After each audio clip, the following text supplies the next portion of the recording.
In diesem Airbrush-Tutorial zeige ich euch, wie ihr einen Drückerfisch brüht. Hallo, mein Name ist Anja von Airbrush Genial. Genial einfach. Los geht's! Und jetzt sind wir auch schon mittendrin. Ich fange jetzt mit ein paar Punkten vom Fisch an und das Auge habe ich schon vorgelegt. Dafür habe ich die Farbe von Schminke, das Preußisch Blau, genommen. Die Mischung ist 2 Tropfen Farbe auf 6 Tropfen Wasser mit 1 Tropfen Medium. Jetzt lege ich hier die Seitenflosse vom Fisch an. Dazu habe ich eine Schablone verwendet, um auch dann schärfere Kanten zu bekommen. Wie ihr seht, habe ich dann auch die weißen Flecken vom Fisch mit der Schablone ein bisschen vorgelegt und angelegt. Auch da, um die schärferen Kanten zu bekommen. Natürlich könnt ihr auch den Fisch freihand sprühen, wenn ihr möchtet, also ohne Schablone arbeiten. Ja, ich habe es mir jetzt hier auch einfacher gemacht und vor allem, es soll ja auch ein Anfänger-Tutorial sein. Mit Schablonen ist das auch hier immer dann leichter. Da die Fischhaut hier auch Unebenheiten hat, kleine Schuppen und so weiter natürlich, arbeite ich hier auch mit einem Radierer, einem weichen Radierstift von Faber-Castell mit der rosafarbenen Seite. Ich radiere auch möglichst dann die frische Farbe aus, weil da ist ja auch diesmal Medium drin, Haftungsvermittler. Das heißt, wenn die durchgetrocknet ist, kann man nicht mehr so gut radieren. Und dann sollte man natürlich auch fix radieren. Ja, jetzt deute ich hier die Schuppen am Maul an, indem ich kleine Pünktchen sprühe. Ich gehe unterschiedlich nah zum Maluntergrund dran mit der Airbrush-Pistole. Und hier den Ring am Maul habe ich auch schon gesprüht. Das ist nach wie vor dasselbe Farbgemisch, was ich euch am Anfang genannt habe. Je häufiger ich mit diesem Preußisch Blau über eine Stelle drüber gehe, desto dunkler wird es auch. Das heißt, ich kann auch hier die Schatten von dem Fisch unter dem Auge schon mal vorlegen bzw. anlegen. Das mache ich auch jetzt hier gerade. Und natürlich die Schatten drumherum um das Auge. Genauso wie die kleinen Schuppen, die Punkte, die ich jetzt hier auch wieder ausarbeite. Gleich gehe ich auch noch mal mit einem Radierer drüber. Ich verwende hier 2 Airbrush-Pistolen. Einmal gleich eine Evolution, also die neue Evolution CR Plus 2024 für den Hintergrund. Den werde ich einmal schwarz einfärben. Und einmal hier meine Torrigon mit 0,3er Düse. Ja, weil das Bild ist ja relativ groß mit DIN A3 und die verstopft am wenigsten natürlich auch die Düse. Deshalb nehme ich die auch gerne bevorzugt. Ja, jetzt bin ich auch hier schon am Fischkörper. Den werde ich jetzt auch ein bisschen einfärben. Auch alles noch immer mit dem Preußisch Blau. Genau, und jetzt umrande ich ein bisschen noch die weißen Punkte. Hier radiere ich jetzt allmählich wieder die Schuppen aus und vor allem hier auch die Seitenflosse, weil die ist ja auch ein bisschen transparent und das stelle ich dann einfach so dar, dass die Farbe auch immer ein bisschen blasser natürlich wirkt. In den weißen Feldern hat der Fisch, beziehungsweise in den weißen Punkten hat der Fisch die Schuppen ziemlich deutlich. Die radiere ich jetzt auch einmal aus mit dem weichen Radierer, genau wie ich die Punkte jetzt hier oben bearbeite. Das heißt, einmal gehe ich natürlich mit dem Fischkörper mit bei den Schuppen. Ne, schaut euch das genau an auf der Vorlage, wie die denn verlaufen, damit das möglichst auch naturalistisch wirkt. Wenn das nicht sofort klappen sollte, also ich hatte jetzt hier bei dem Fisch 3 Anläufe, Leute. Also es hat diesmal länger gedauert. Beim ersten Versuch war ich auch relativ müde, also da hat das gar nicht geklappt. Das heißt, pro Tipp, seid erstmal ausgeschlafen dafür, wenn ihr das denn angeht. Und heute hat es dann sofort geklappt, finde ich, ganz gut sogar. Und ihr seht ja gleich das Ergebnis auch selbst. Und hier habe ich auch ein bisschen mit dem Radierer wieder gearbeitet, um die Schuppen einfach ein bisschen auszuradieren. Die dunkleren Schuppen, die werde ich dann auch wieder mit der Airbrush-Pistole bearbeiten, dann das Ganze wieder mit einem Radierer bearbeiten und später auch noch gleich mit einem Stift. Ja, hier gehe ich jetzt auch wieder ein bisschen näher ran mit der Airbrush-Pistole, um einfach die Flosse hier, die Seitenflosse in Form zu bringen. Die hat außen ziemlich scharfe Konturen, deshalb gehe ich da auch so dicht dran zum Maluntergrund. Ich halte dabei auch immer die Pistole ein bisschen schräg, damit ich auch sehe, wohin ich sprühe und ob die Pistole überhaupt sprüht. Ja. Zwischendurch mache ich auch immer die Farbansammlung von der Pistolenspitze, also von der Nadelspitze, immer sauber und weg, damit das Spritzergebnis auch immer gleichbleibend ist. Ja, und hier seht ihr, wie ich die Schuppen nochmal nachzeichne, also die Linien der Schuppen sozusagen mit dem Körper des Fisches. Ich deute ja die Rundung an vom Fisch, ne, damit es möglichst naturalistisch ist. Das heißt, in der Mitte des Fisches ist er relativ hell, zur unteren Seite und zur oberen Seite wird er relativ dunkel. Und so deute ich dann auch die Schuppen in einem Bogen an. Das seht ihr jetzt gerade hier schön. Bei dem Andeuten der Schuppen, also die Rundung des Fisches, dass ich die ja auch ein bisschen leicht vorgezeichnet habe, auch mit der Airbrush-Pistole, achte ich darauf, dass das auch nicht von der Linienführung her zu dunkel wird. Ne? Es soll wirklich nur leicht vorgezeichnet sein. Das heißt, ich gebe mit der Airbrush-Pistole Luft und nur wenig Farbe. Auch hier arbeite ich viel mit mehreren Schichten, also das heißt, ich arbeite eine Stelle nicht sofort ganz aus, sondern ich achte immer darauf, dass ich wirklich schon im Vorfeld eher das Gesamtwerk sprühe, also hier erstmal den kompletten Fisch vorlege und dann Schritt für Schritt den weiter überarbeite und die einzelnen Partien dann weiter ausarbeite. Jetzt geht es weiter hier mit den Schuppen, also die die ersten Linien habe ich ja eingezeichnet. Jetzt kommen noch die anderen Linien, also die überkreuzen sich ja so, wenn ihr euch mal die Schuppen anschaut, damit ihr auch dieses Schuppenmuster bekommt.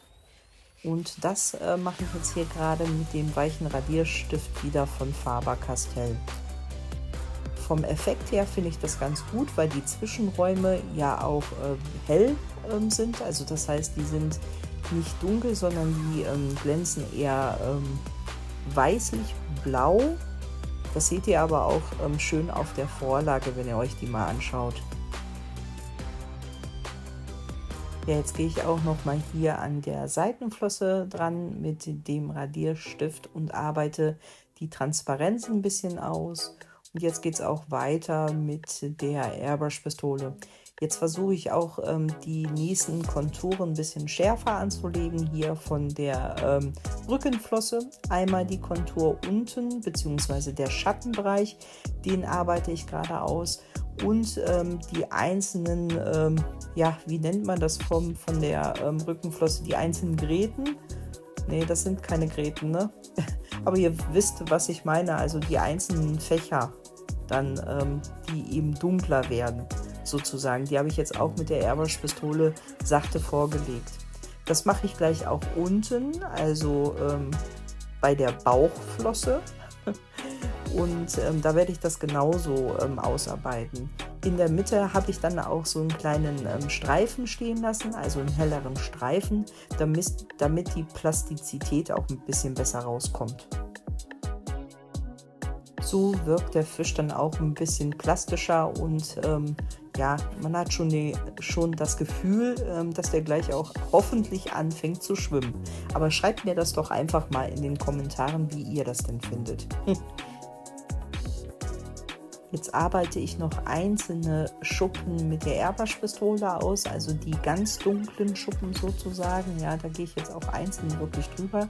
Die Mühe mache ich mir, weil einige Partien, wenn ihr euch wieder die Vorlage anschaut, die sind einfach dunkler. Hinten zur Schwanzflosse sind auch vereinzelte Punkte noch eingezeichnet. Die werde ich dann auch dunkler halten, also so wie es auch auf der Vorlage eben ist. Gleich übersprühe ich alles nochmal von Weitem, ja, dann seht ihr auch, dass das dann noch mehr plastischer wirkt und es zu einem 3D-Effekt kommt. Hier gehe ich sehr, sehr dicht dran. Wenn die Pistole jetzt hier nicht gut eingestellt ist, dann habe ich auch ein Problem. Dann gibt es diese blöden Spinnenbeinchen. Das heißt, wenn ihr das einmal nachmachen möchtet, achtet einfach bitte darauf, dass die Pistole wirklich gut eingestellt ist, also sprich sauber ist. Der Kompressordruck, ich verwende da wieder einen Druck von 1,5 bar bis 2 bar.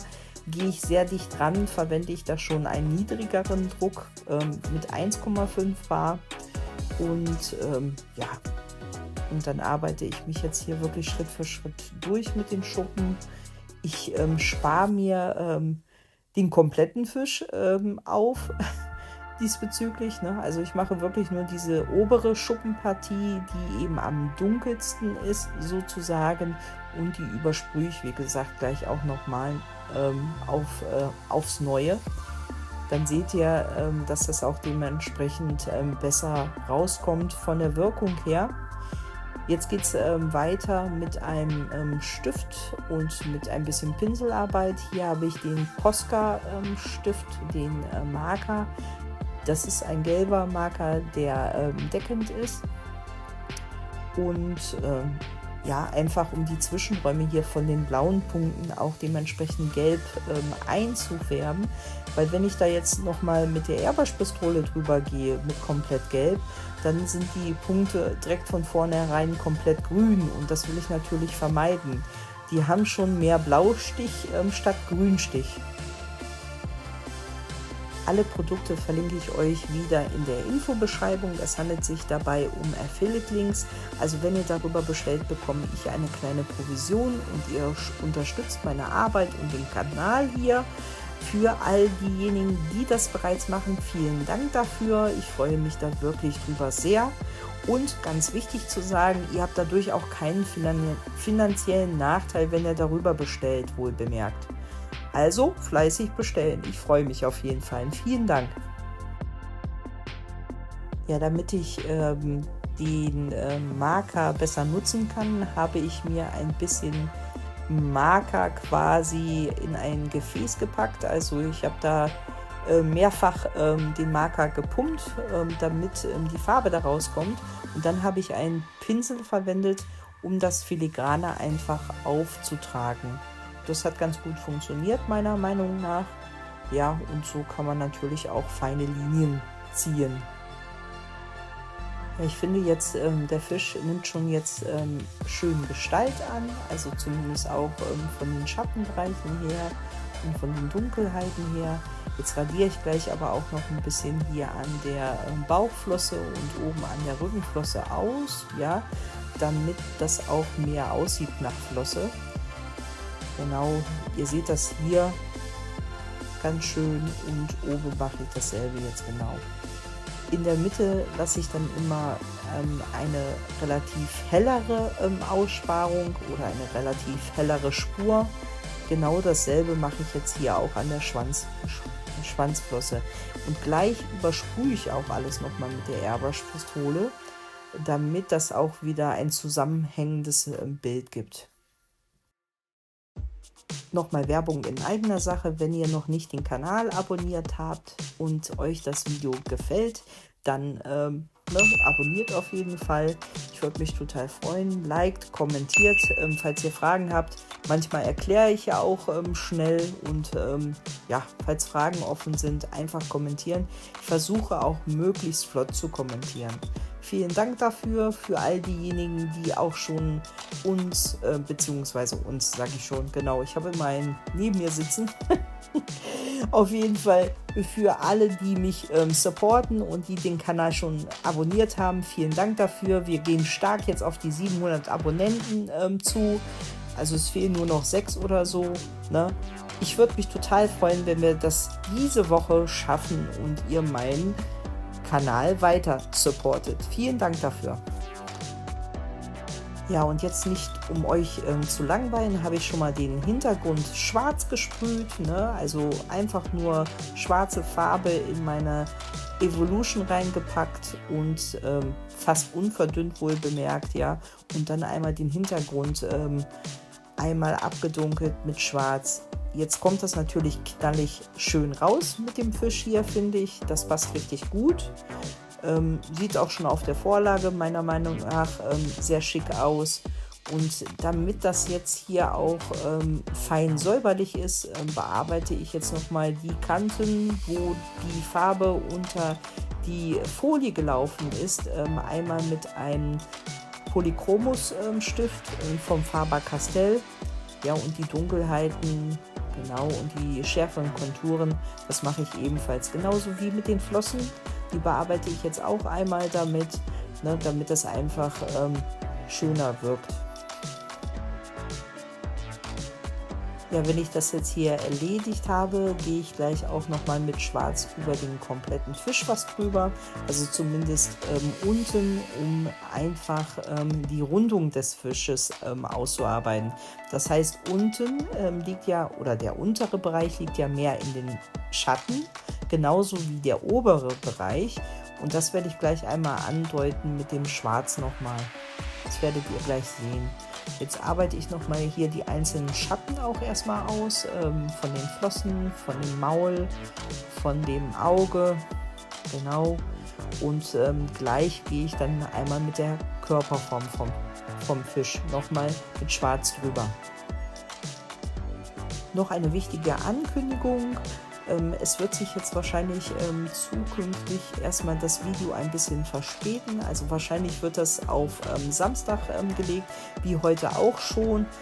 Das heißt nicht freitags mehr die Veröffentlichung, dann am Samstag. Das liegt einfach daran, weil ich jetzt gerade im Prüfungsstress bin und ja, meine Abschlussprüfung mache. Und deshalb verzögert sich das ein bisschen. Ein Video kommt aber auf jeden Fall.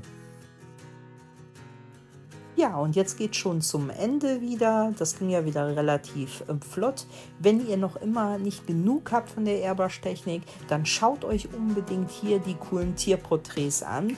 Viel Spaß dabei und ich sag mal bis gleich.